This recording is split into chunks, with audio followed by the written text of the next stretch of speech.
Hello everyone, I'm Chris, coming to you from Cambridge in England as normal. The subject of this short lesson is something called hypercorrectness, which is a bit of a strange one, but it is something that I felt would be useful to talk about very briefly.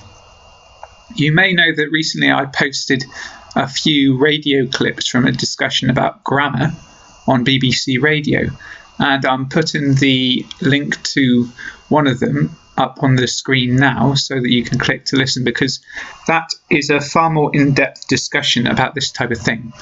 And by hypercorrectness, we mean when people are so focused on grammar and getting their English perfect that they might actually overcompensate and say something wrong even though they think it's right.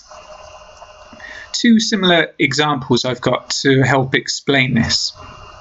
You and I, or you and me. In a lot of contexts and sentences, you and I is grammatically correct. For example, we're good together, you and I. And you and me, in such examples, is incorrect. But a lot of people will always say you and me, because when we're speaking quickly, we're not thinking carefully about what is absolutely correct, and you and me sounds fine anyway. However, if we're talking about prepositions and using a preposition, then you and I will become incorrect, because we have to use the prepositional pronouns, which are you and me. It's mentioned on that radio clip that I gave you the link to before.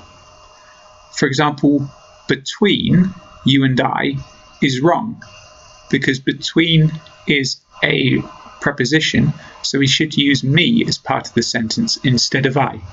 Between you and me. For example, this is a secret. It has to stay between you and me. You can't say this is a secret. It has to stay between you and I.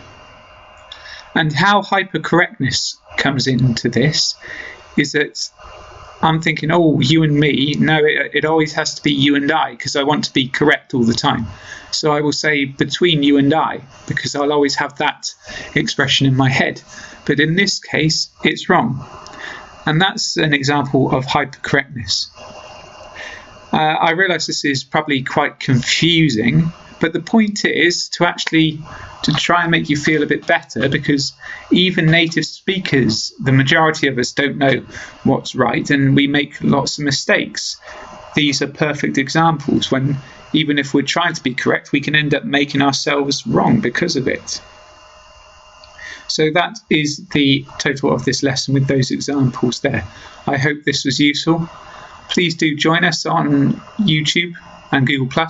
The channel is Learn British English Free, on the British English page on Facebook, and the main website is www.learnbritishenglish.co.uk. There's lots of material which is free, and everyone is welcome. Please do join and share as you wish. Thank you very much for your time. My name is Chris. I will see you soon.